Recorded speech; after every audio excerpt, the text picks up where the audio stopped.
1 second. Military Broadcast Radio, the station that's giving veterans a voice. Find us on the web at mbradio.us. This entire military is one cohesive, dedicated force. And the threats to our nations, they don't sleep. They're watching our every move. Iran, Russia, China, North Korea, ISIS, Al-Qaeda. They may be watching this right now. Our military should not be mistaken for a cable news gab-fed show. We don't care what you look like. We don't care who you voted for, who you worship, what you worship, who you love. It doesn't matter if your dad left you millions when he died or if you knew who your father was. We have been honed into a machine of lethal moving parts that you would be wise to avoid if you know what's good for you. We will not be intimidated. We will not back down. We've seen war. We don't want war. But if you want war with the United States of America, there's one thing I can promise you, so help me God. Someone else will raise your sons and daughters.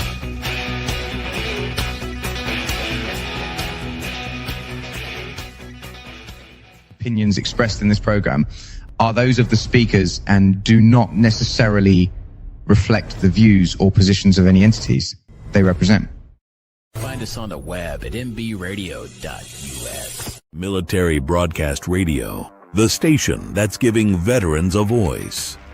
Find us on the web at mbradio.us. Opinions expressed in this program are those of the speakers and do not necessarily reflect the views or positions of any entities they represent. Find us on the web at mbradio.us. Join Terry with Tracer Rounds every Tuesday at 8 p.m. Eastern to hear interviews with veteran artists, veteran business owners, and businesses that support veterans.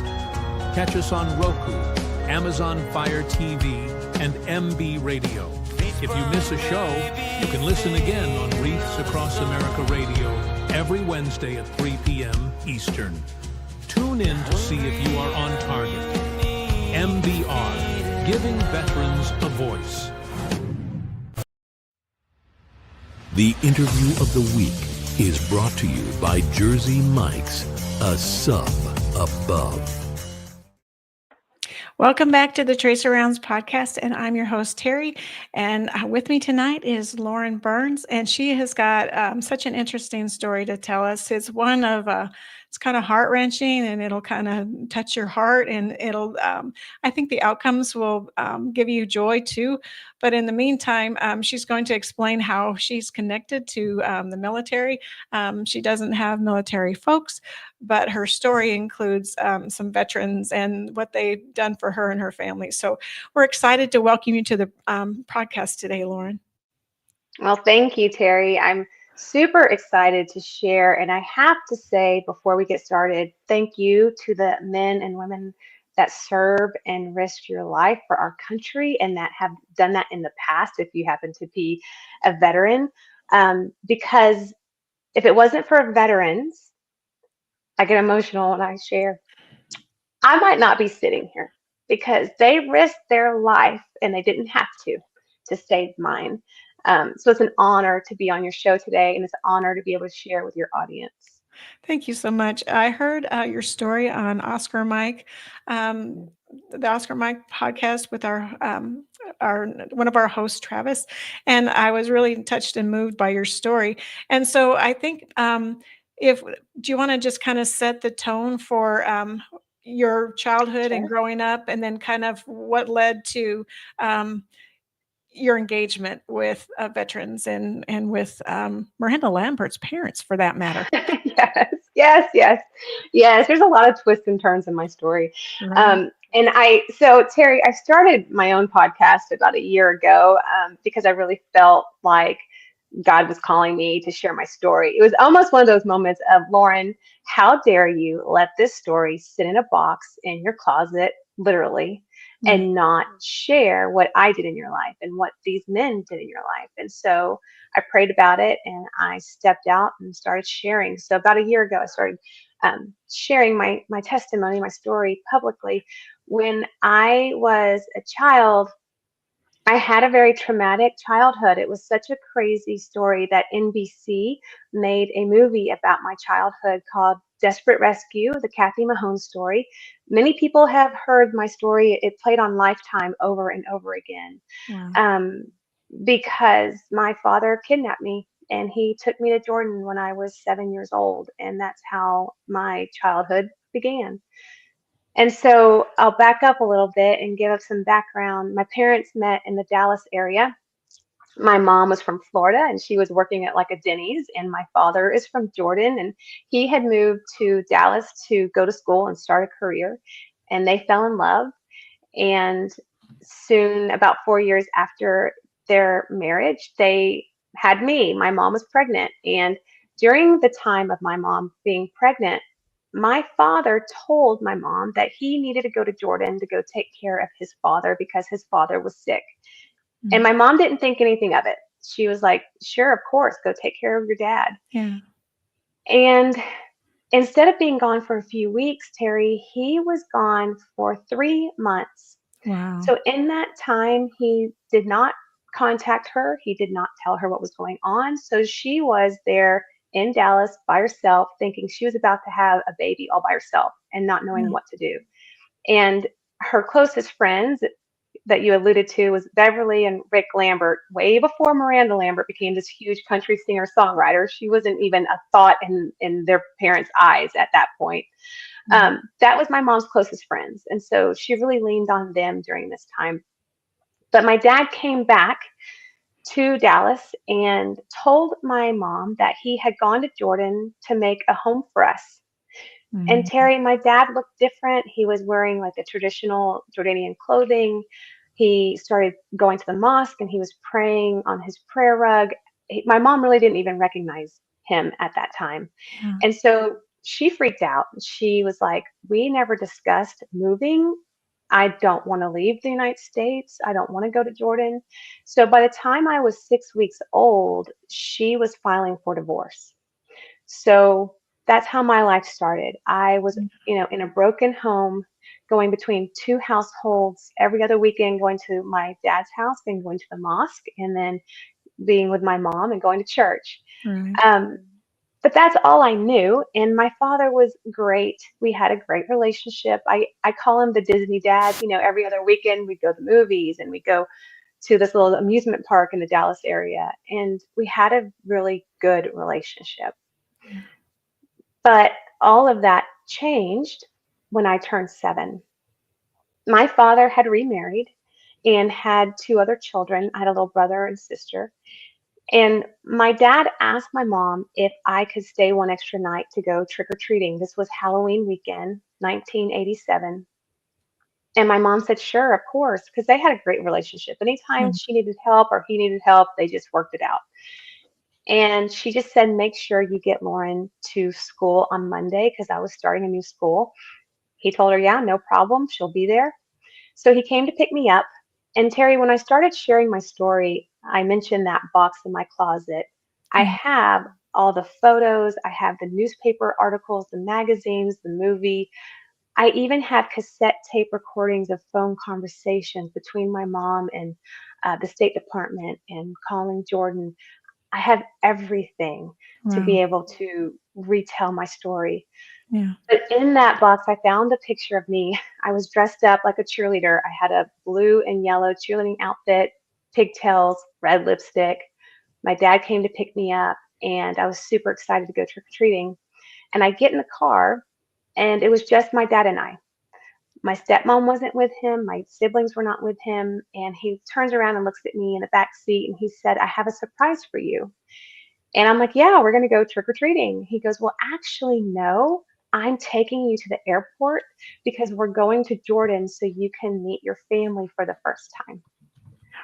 Well, Terry, why would I not trust my dad? So I start asking, does my mom know? She didn't tell me that we were going to do this. She said we were going trick-or-treating. Where's my brother? Where's my sister? And my dad's driving to the airport, and the more questions I keep asking him, he starts to become frustrated and angry. And he's like, Lauren, it's fine. Your mom knows. She didn't want to ruin the surprise. Don't worry. Everything will be fine. You'll see. And so we get on the plane and we go to Jordan.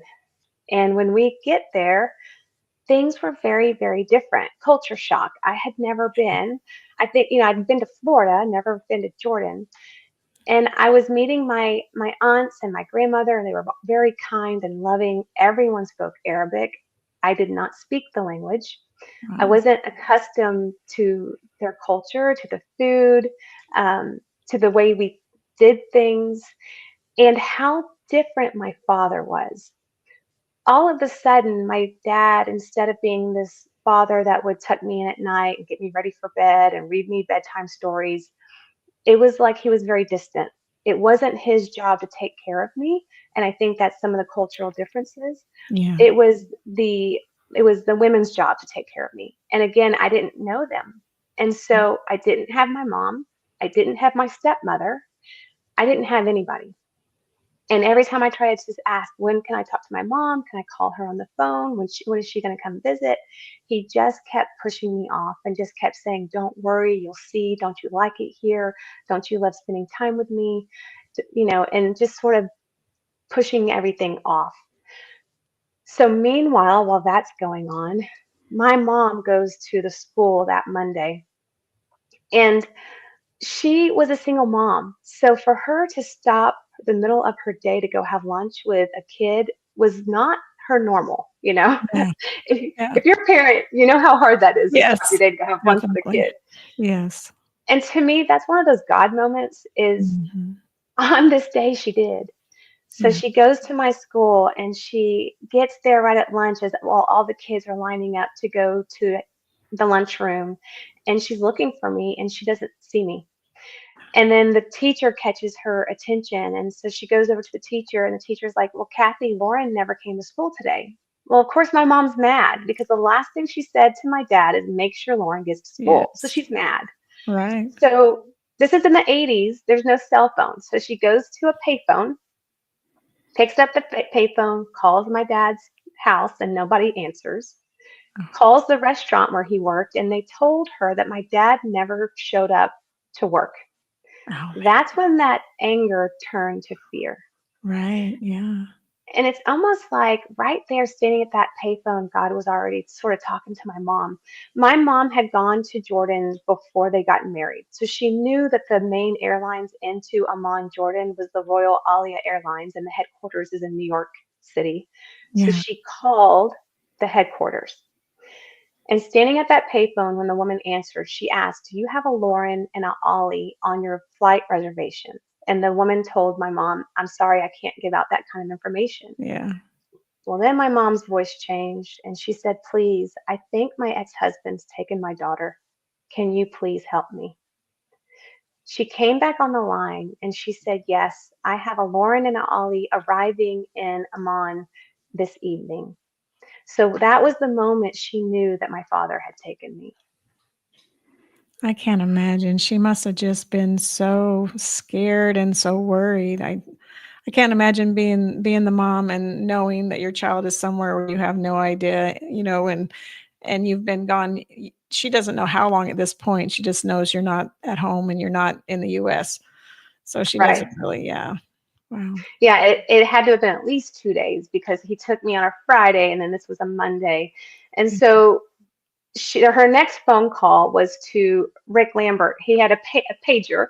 He was a police officer for Dallas County, but he had actually retired, and him and his wife started a private investigation company called Lambert and Lambert.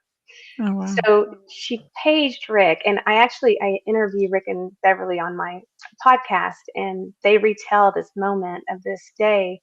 Rick and Bev were actually working together at the Dallas County Courthouse when the page came through. And Rick went over to the clerk and asked to borrow the phone and called my mom back. And standing at that payphone, my mom begins to tell Rick, Ollie has taken Lauren and I don't know what to do. And he heard the panic in her voice, and he grabbed Beverly, and Beverly could tell something was wrong. And they jumped in their car and they drove to Richardson at my mom's townhouse where we were living at the time. And Terry, that's where everything started to fall apart and unfold. The first thing Rick told my mom to do was go to Radio Shack, if anybody remembers Radio Shack. Yep, sure do. And put a recording device on my mom's phone, because one, he knows my mom, her brain was all scattered, especially at this moment in time. Of course. And he was like, we need to listen. Every time you try to call Jordan, if you try to talk to Ollie's family, we need to listen to figure out where Lauren might be for any kind of hints. If you call the police, we need to remember what they're telling you to do. So because of that, I have hours upon hours of conversations, which was so hard to listen to because I'm in the midst of finishing a book that I've been writing. Wow. And going back and listening to my mom in those desperate times, thinking she would never see me again. But I can listen and hear how God showed up over and over again in my story, and how my mom was connected to these men when everyone told her, you're never going to get your daughter back, ma'am. There's nothing that the United States can do to help you. Oh, wow. Well, let's take a break right there. And then when we come back, you can tell us more about that. But I think we'll play Shannon Book, You're Not Alone. He's a veteran artist. And I think we'll play that real quick. And then we'll be right back with Lauren Burns.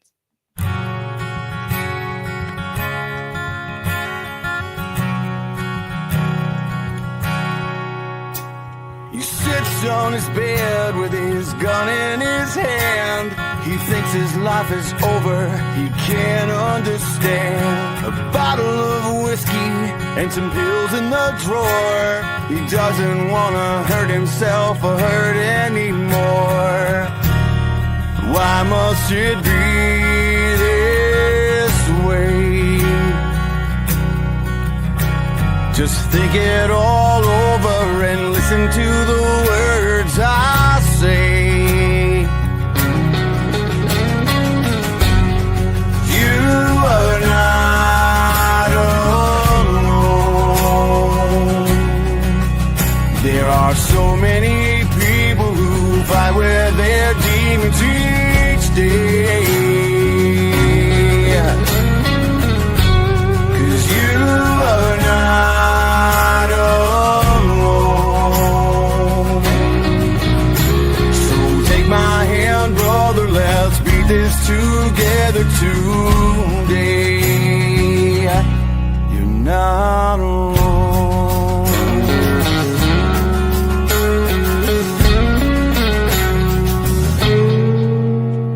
She picks up the clothes that fall loose on the floor. She finds a crumpled letter just behind the door. Begins to read it with tears in her eyes. A horrible feeling takes over inside. Says, honey, can I talk to you? There has to be something that we can do. You are not alone. There are so many people who fight with their demons each day.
it away, 'cause now he understands.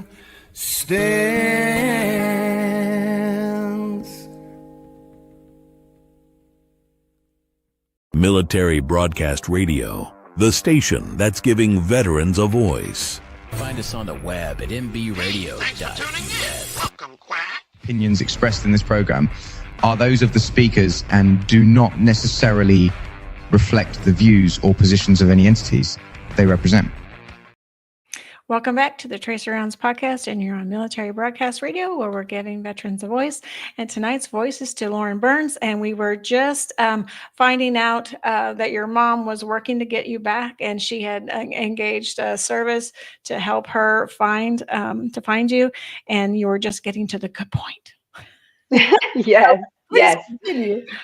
yes. So at this point, there have been days of my mom calling the police, calling the State Department. Everybody kept saying, we can't help you.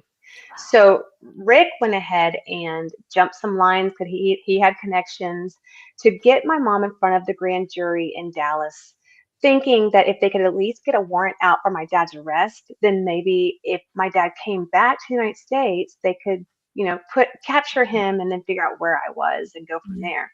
So Rick kept telling my mom, Kathy, we're probably just going to get a warrant. That's all that's going to happen. But we still need to go through this process. So she went and she stood before the grand jury, and she told her story of my father taking me. He's a Jordanian citizen. I am his daughter.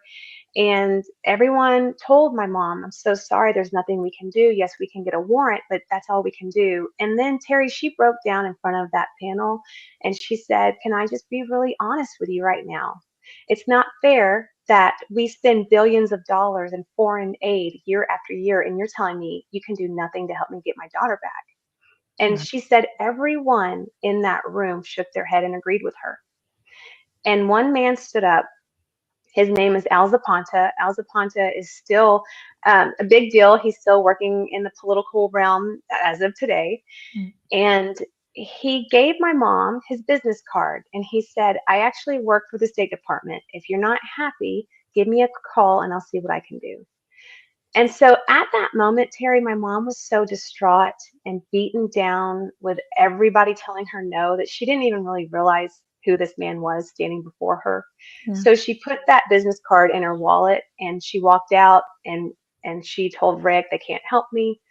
She went back to the townhouse, and she had already talked with Beverly. Beverly had told her, and I have this on a recording, and Beverly told her, Kathy, you've got to get away from all the noise and the chaos and be alone with God, and you need to pray and focus on God, because he's bigger than your circumstances, than any situation, right, any trial you might be going through. And so my mom did. She grabbed her Bible, she grabbed her bag.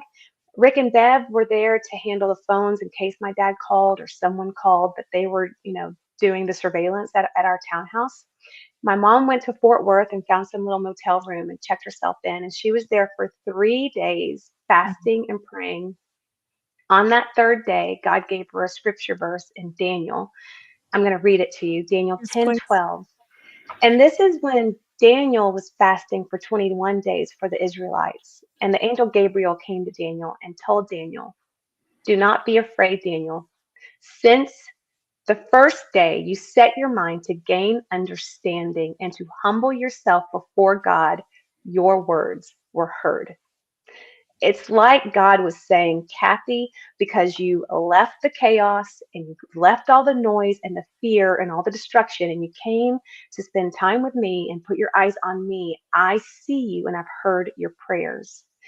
And Terry, my mom walked out of that townhouse or that motel. She went back to the townhouse. And when Beverly shares this, Beverly, with tears down her face, she's like, your mother walked in and was like, you don't look the same. I don't know who this Kathy is, but you don't look the same. And my mom said, I'm not the same, because God told me I'm going to get my daughter back, and I believe it.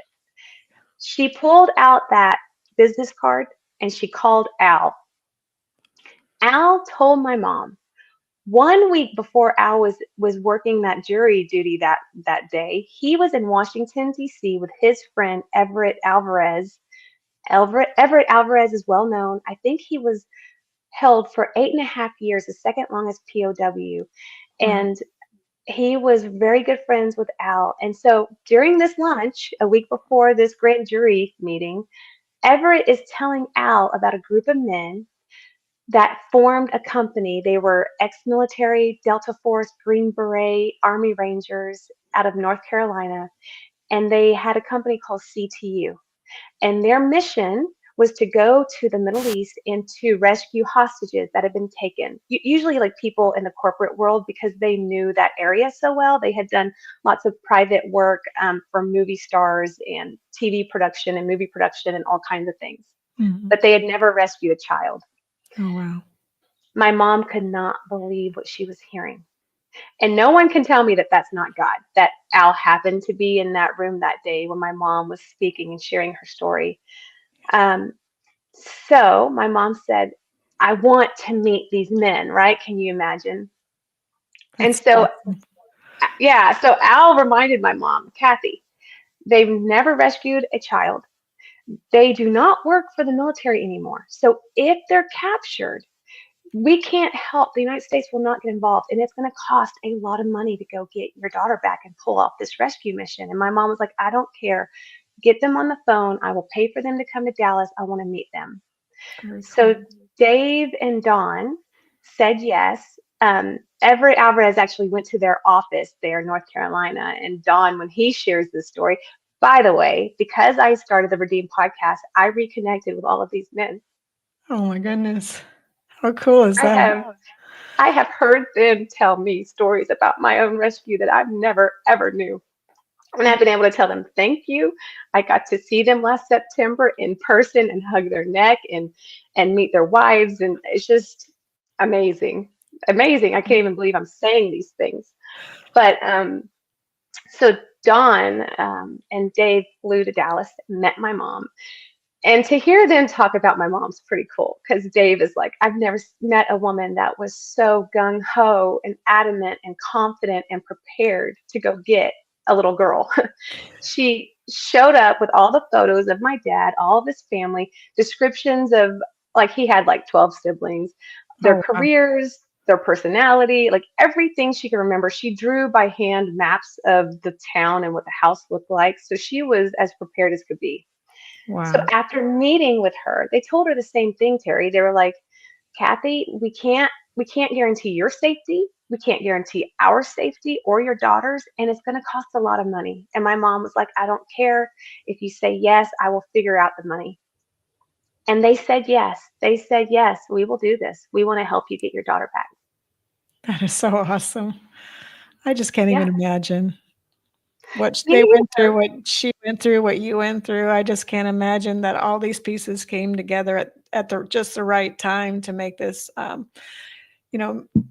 to stage your rescue. It's God's timing for sure. It's totally God's timing. And now being a mom, I mean, for these men to leave their families and to say yes for me, for a little girl that they didn't even know, for a single mom that they didn't know. I mean, it's huge. It changed my life forever. Yeah. So the first thing they had to do, Dave, they call him Grandpa. I'm going to show you a picture of Dave. He's dressed in disguise here. Oh, wow. Yeah. And then this is Dawn. That's my mom, but there's Dawn. Dave was the first one to go into Jordan. His job was to figure out the lay of the land, try to put eyes on me, try to find my father's home. And when he got there, he realized that the pictures my mom had given him were very outdated, and it was going to be way harder than he even realized. So while he was there, he couldn't find me, never could find my father's home, but he started figuring out ways to get me out. He drove up towards Syria, and when he drove up that direction, he was like, there's no way. That's a war zone. It's so dangerous. He drove towards Aqaba. It's a body of water between Jordan and Israel. And he told me this in our interview. He was like, well, Lauren, I thought maybe I could just swim you, put you on my back, and I could swim the mile across and swim you to safety to Israel. But once I got there, he's like, I saw all the guards and the barbed wire fences and realized there's no way I would be able to swim you across without getting shot at, right? Yeah. And then the other route was between Jordan and Israel, the Allenby Bridge. It's a very secure border, the King Hussein Bridge, I think is what they call it now. And to try to get a border pass and to get us passports to be able to go that route. And so that was the safest route to be able to get us through. So that's what he was doing while he was trying to find me and my father's house. So he called Don and JD and he was like, I need y'all to come, because he'd been in country too long and he was afraid that someone was going to figure out that he shouldn't be there in this small little town. And they were changing out rental cars, they were changing out disguises. And so Don and JD came in, and their job was to try to get eyes on me. And so same thing, Terry, they had my mom's photos, they were searching the cities, they were in the marketplace, they were up in the touristy areas, through the ruins, and day after day could not find me. And one day, Don and JD were standing on the street, and JD recently passed away a couple months ago, but I got to talk to him, I got to interview him, and I got to see him in person before he passed, and I will always be grateful for that. Right. I'll show you a picture. This is JD right here. Wow. JD is the man that spotted me for the first time. They were on the streets of Jerash, and at this point he said, Lauren, I just started praying. He's like, I did everything I knew how to do with all my expertise and all my years, and then I was like, all right, God, you got to help me find this girl. And moments later, a school bus pulled up right where he was standing on the sidewalk. And I have olive complexion skin, I have darker hair, but my eyes are like a bright bluish green. Yeah. He said he turned and he looked in that bus window, and there I was sitting, and we locked eyes with one another, and he knew it was me. So he ran over to Dawn and was shaking him by the shoulders, and Dawn's like, what's going on? Because they're on high alert. Right. And JD was like, I saw Lauren. And Dawn was like, how do you know? And he's like, I saw her eyes. I know it's her. She's on that bus. But the bus had already gotten away, and they weren't able to track the bus because they lost it in the narrow streets. But that's the first time they laid eyes on me, and they knew I was actually there in Jerash and I wasn't in Lebanon or somewhere else. Oh my goodness. We need to take a quick break, and then you can pick up the story again. I am so intrigued by the story. I can't wait to read your book, because when is that going to come out? I just signed with a literary agent this week, so I'm hoping and praying that a publisher will pick me up in this fall. I just need to increase my email list so that the publisher will know, yes, people want to read it. Awesome. Yes, well, we'll help you with that. So let's play Sweet Potato Pie, Stand Up, and then we'll be right back with Lauren Burns.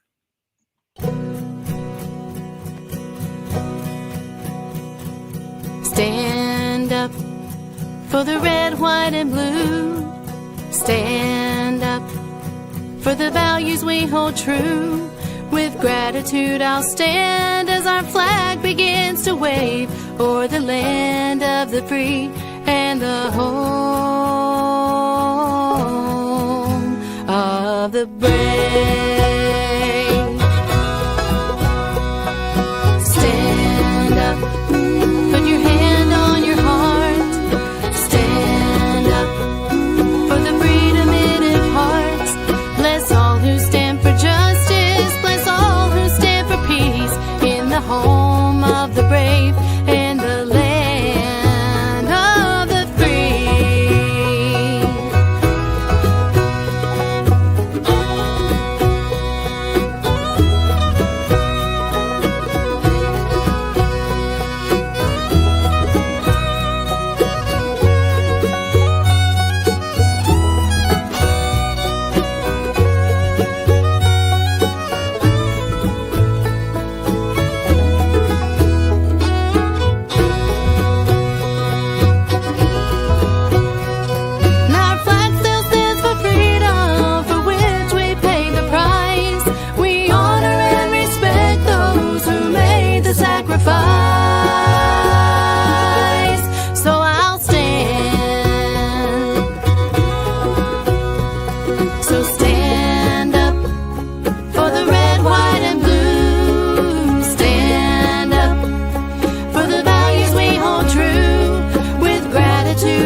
Senior Airman Holland Pickard. Specialist 4th Class Robert Summey, U.S. Army. Staff Sergeant Jerry Altman, United States Air Force. Second Lieutenant Zachary Stead, Air Force.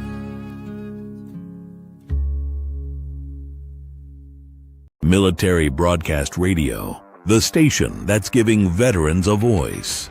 Find us on the web at mbradio.us.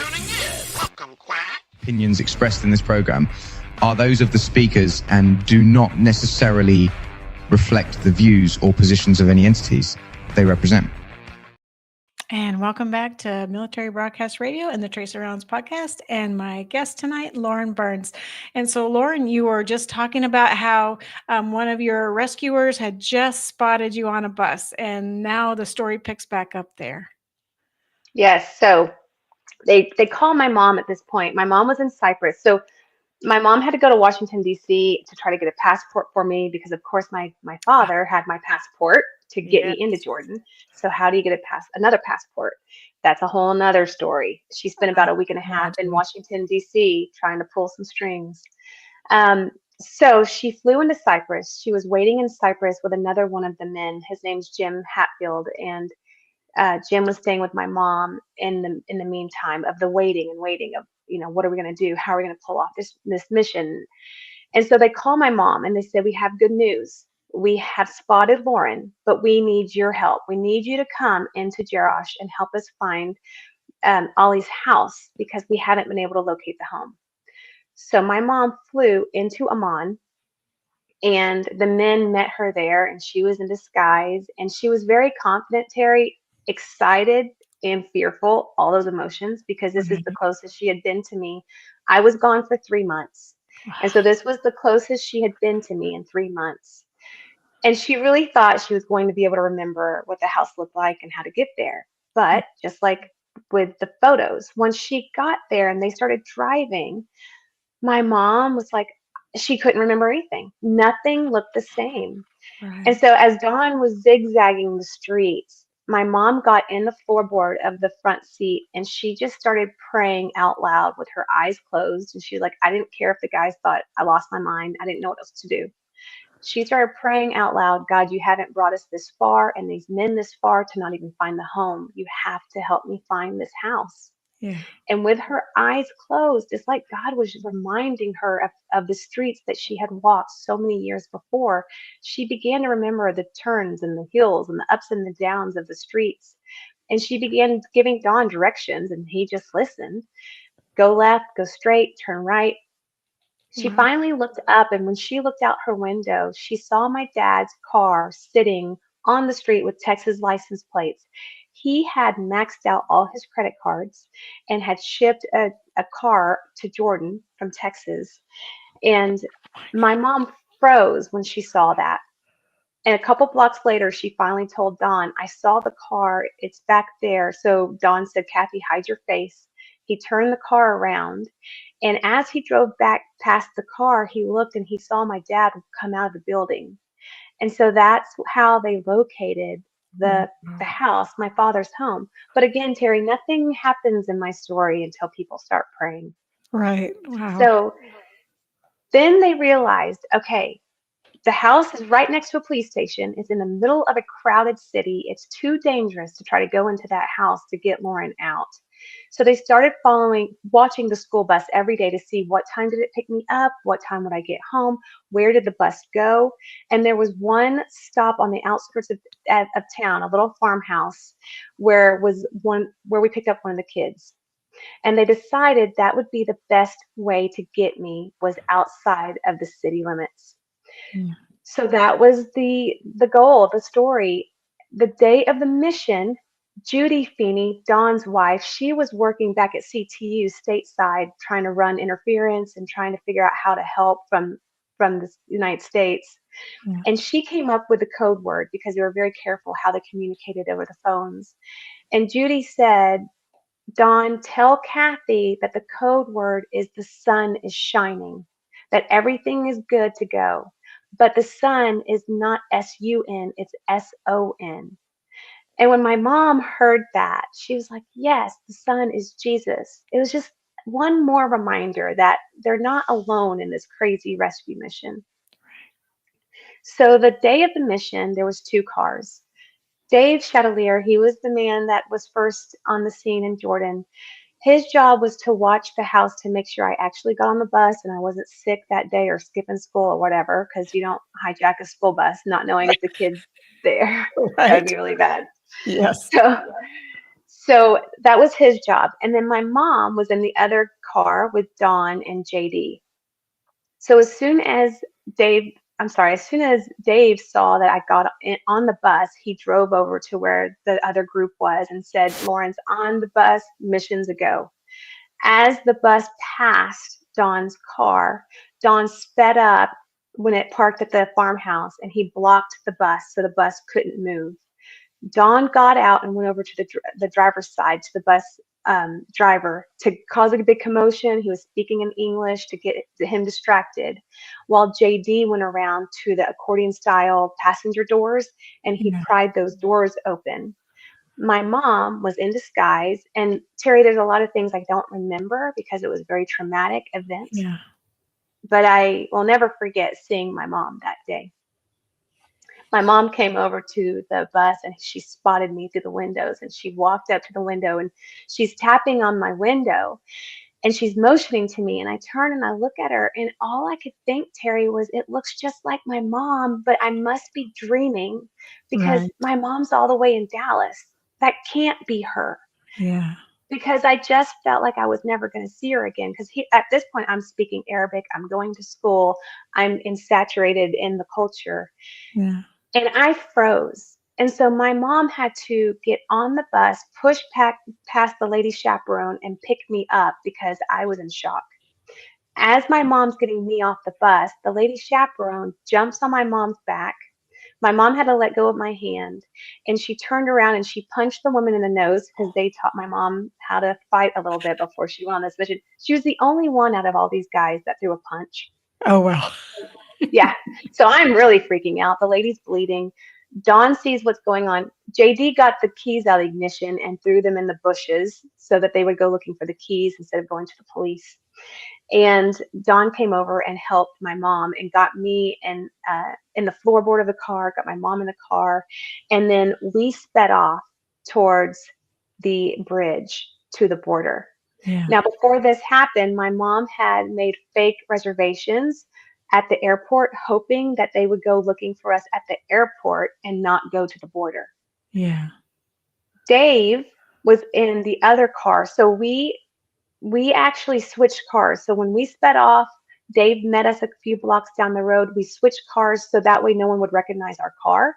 Yeah. And Dave had one of the most dangerous jobs. He took the car we used to hijack the bus, and he went back towards Jordan to be a decoy for us back into the city. So he got pulled over, and he shares the details of what happened to him on the Redeem podcast when I interviewed him. But they pulled him out of that car. They pulled everything out of that car, looking for me, looking for any evidence of my mom. They surrounded him, speaking in Arabic, and he just kept speaking in English, acting like a tourist, saying, hey, where can I go fishing? What's a good place to go look at the ruins? As they are interrogating him. And while this is happening, all of a sudden, this is like 30 minutes goes by, and he hears on the radios, on the police radio, Alia Airport, Alia Airport. Terry, they left him in a cloud of dust on the side of the road, and all of the officers went to the airport looking for me because they shut down the whole airport trying to find me and my mom. Oh my and goodness. Dave was able to get away. That's awesome. That's God. Totally God. And when Dave shares the story, he has told me, he's like, Lauren, I have thought about your story because I'm 44 now. So this happened, 37 years ago. He's like, I've thought about how many ways this should have gone wrong, but God had a plan for your life. Yeah. And I'm like, well, Dave, that's why I'm trying to share this story of what you guys did to get me back. So as that's going on, we had no clue that Dave was pulled over because we are headed to Israel. And it was so thick with fog that Dawn could barely see the front of the car. And so we could only go so fast. And my mom's holding me. I'm burning up with fever. I won't even speak. And the guys had prepared my mom. She's probably going to go into shock. This is okay. It's normal. She's, I'm going through trauma. Yeah. And my mom's just holding me, praying. And all of a sudden, my mom looks and she's like, what is that bright light in the distance? And Dawn said, well, that's the sun. The sun is shining over Israel. So it's like, even in the midst of that panic, because it was like a 45-hour drive from where we needed to go. Mm. It's like God was like, Kathy, I'm with you. I'm going to see you through this. Oh So when you get to the border, you can't drive. Well, back then you couldn't drive over. You had to leave your car on the Jordanian side and get on a bus. Then they look through your paperwork, the passports my mom worked so hard to get, the border passes, all your stamps, all the things. We were on that bus for like 30, 40 minutes waiting and waiting. And there are big machine gun towers and barbed wire fences. The men had walked all of that area because they had contacts on the Israeli side that people were helping them, showing them where the booby traps were, the tank traps, all the things. Mm-hmm. But still, Dawn and JD are like, what are we going to do if they realize who we are? So they're on high alert, scouting everything. And the bus starts to go and drive. And as it's driving, we get to the middle of the bridge. And when you get to the middle of the bridge, a Jordanian bus driver and Jordanian soldier, they switch out with an Israeli bus driver and an Israeli soldier, and they drive you on over into Israel. Oh, wow. Right after they did that switch and the bus driver switched, as we're going over and you see the Israeli flag flying in the distance, there was a huge commotion where we had just left. They just found out that we were not at the airport, but we were on the bus. But Terry, at this point, it was too late. We were in Israel and there's nothing they could do. Oh, We got off that bus. My mom literally fell to the ground, kissed the ground, all her emotions, crying. She's hugging me. She's crying. There is a group of women there. And they go over to JD, and JD is this big, handsome, tall guy, and he's got tears in his eyes. And the ladies are like, is that little girl okay? Is the woman okay? And JD begins to tell them that little girl was taken from her mother 3 months ago, and we just brought her home to safety. And the women start jumping up and down saying, praise you, Jesus. We've come to the Holy Land, and we've seen a miracle. And they come around us and start hugging us and praying with us. And it's like, even then, God had a celebration waiting for us this whole time on the other side of that bridge. Right. That is amazing. I mean, everything had to go just so in order to pull that off. I mean, nothing could have, No. been left or right of where you were, or something bad would have, transpired. You would have been stopped, or you would have been, something would have happened. But that was just God intervening and making sure all the pieces fit together just like a puzzle. Yeah. From the start of meeting Al in the courtroom, I mean, just every step, and going back and listening to the cassette tapes and just seeing God's hand in all of it. And these men saying yes. And for me to tell them thank you and hug them, and getting that chance before JD passed away, I just started sharing my story a year ago. For these men to still be here, for me to share with them and tell them thank you, and tell them, hey, I'm a mom now, and I'm a wife, and I'm a physical therapist, and all the things I get to do because of them saying yes. So for the person that's listening, thank you for your sacrifice. You'll never know the lives that you have changed because of your yes. Wow. That's powerful. It really is powerful. It's like, first responders and somebody saving somebody's life, and then somebody gets to go back years later and say, you've made a difference in my life. Thank you for saving me. And you've got that opportunity. And not too many really do get that opportunity to go back and thank those that really helped them. It's like Travis was talking about. They put you on your trajectory of your life. You are where God wants you to be, and you're doing what God wants you to do. And you're telling your story the way God wants you to tell it, to make a difference for somebody else. Yeah, thank you. Just to take a minute to honor JD and his family. I got to go have lunch with his son not long ago because he was visiting San Antonio, and to sit with his son and to say, do your kids know what their grandfather did? Please share. Please tell. Yes. And that's so honoring to me. And to tell my boys, these men risked their life for your mom before I even thought to be a mother. Right. Wow. That's an incredible story. I can't Thank you, imagine Terry. how strong your mom was to do all this, to really put these wills into motion by just the people she was in contact with and the people that she knew and who they knew, because it's just a series of events of who all knew somebody else who knew somebody else who knew somebody else, but it's all God's hand touching That's all right. of this networking across all these things that brought you home. So we're That's really right. glad you got home. We're really Thank you. we're really glad you're here.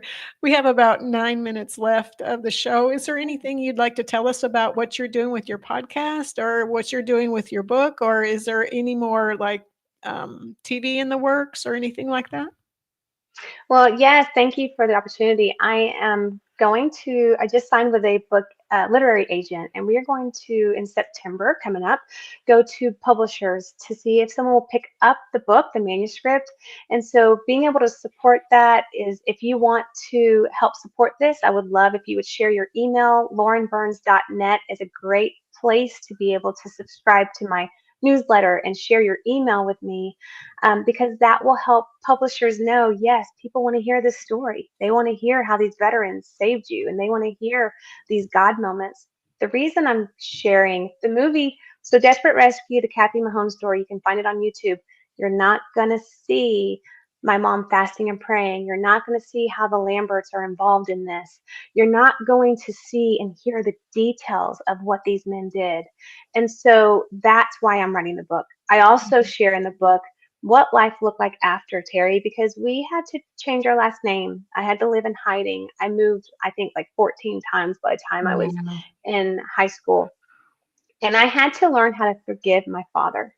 I Yeah. reconnected with him because every little girl wants to know who their dad is. Every little girl wants to know who's going to walk them down the aisle when they get married one day. I Wow. had a lot of father wounds, deep father wounds.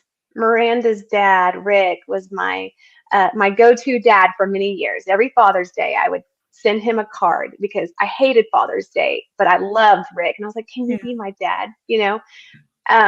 And my mom did remarry when I was 12, and I had an amazing stepfather. But the book talks about forgiving, and until I could learn how to forgive my dad for what he did, I could not heal.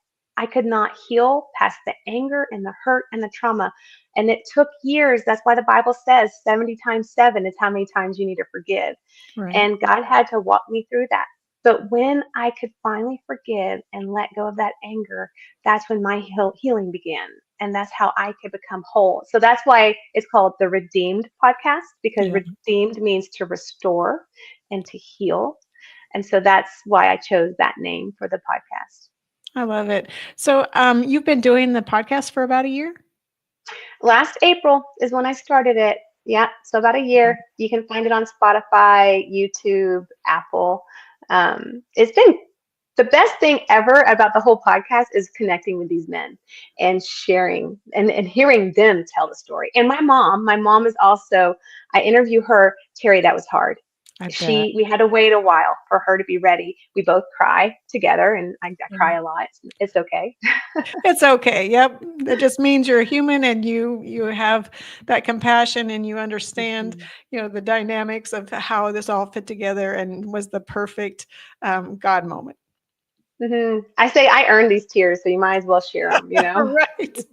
Indeed. I agree with you. Oh my goodness. It's been such a fun time having you on here and having you share your story, because I'm sure that so many people will be touched and moved by it, and it really just takes somebody stepping up and say, I'll help, take me.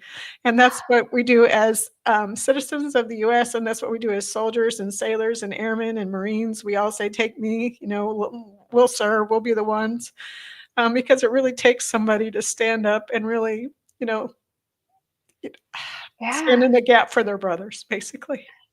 Yeah, and Terry, what I learned, because I asked JD's son, Sam, he's also in the military. I asked him, did your dad share these stories? And the answer is no. I'm learning. You guys are humble, like too humble. You don't share. And so he actually had to sit his dad down and say, Dad, I want my boys to know the kind of man you are. And so share your stories. They're powerful, amazing stories. Yeah. I mean, a lot of the veterans really don't want to talk about what they've done. But our president, H or Joel, he's on and he said, "Thank you, Lauren, for sharing your story." You're very welcome. Thank you for the platform to be able to share. That's huge. And we're happy to share your story, and we'll be happy to share your book too. So when it comes out, when you pick up a publisher, just let us know, and we'd all love to have you on our programs, supporting your book, because we really want to get your story out there, and we really want to celebrate how your whole retrieval out of Jordan came about. So Thank you. that's Thank such you an for that. awesome story. I just moved to tears. I didn't know I was going to cry, but yes. I Well, think thanks I for deserve crying with me. you. Yes, ma'am. Well, I appreciate you coming on tonight, and I think we'll go ahead and end the show now. And unless you've got something else you want to put out, any kind of word of advice or anything you'd just like to share as we close. The biggest word of advice I think I can say is don't let forgiveness steal your joy. Don't let forgiveness stop you from healing. That is the biggest message. I don't care what you've been through. I don't need to know your story. Whatever you've gone through, do the work to be able to forgive. And forgiveness, I couldn't do it on my own. I had to lean on God. God had to walk me through that. So don't give up on trying to forgive that area, that person that hurt you. That is such good advice. It's we were talking a little bit before the show, and it's, if you don't forgive, it's like you're dragging some kind of boat anchor along with you. And yes, you're making forward progress, but it's less than you would make if you just let go of that anchor, let go of that hurt, and heal yourself, or have God heal you. Pray for forgiveness for that person that wronged you, or even if, it's even if you don't even know really what happened, but you just let it all go. You're like, I don't know who's involved. I don't know what's involved, but I just know I need to forgive this situation, whatever this is. And then you can move on and start to heal from that. And, God has a plan for all of us if we just ask him what it is and follow his lead. So, That's well, right. thank you so much for being on here tonight. I really appreciate it. We're looking forward to your podcast, Redeem. What nights is it on, or when is it on? Is it like programs certain nights of the week, or how is it? Anytime. Go to Spotify, and the early episodes, I think the earlier episodes are the guys' interviews if you want to listen to Nice. those. They're like the Yes. first 10 episodes or so. Okay, well, But that don't sounds judge good. me. I've gotten better. I'm on like episode 60. So I think you're going to be awesome. It's always a work in progress. I'm a work in progress. So, I take little tips and hints from everybody. So I think we're all learning. So, I'm not here to judge for sure. okay, good. Thank you. All right. Well, this is Trace Around signing off. And thank you so much, Lauren. We appreciate you. And God bless you. Thank you. Thank you. Ladies and gentlemen, thank you for tuning in to Military Broadcast Radio. As we wrap up today's show, we want to remind you that the podcast of today's episode will be available right after we go off the air. So if you missed any part of the show or want to listen again, be sure to check it out. And remember, we're here to support and honor our veterans.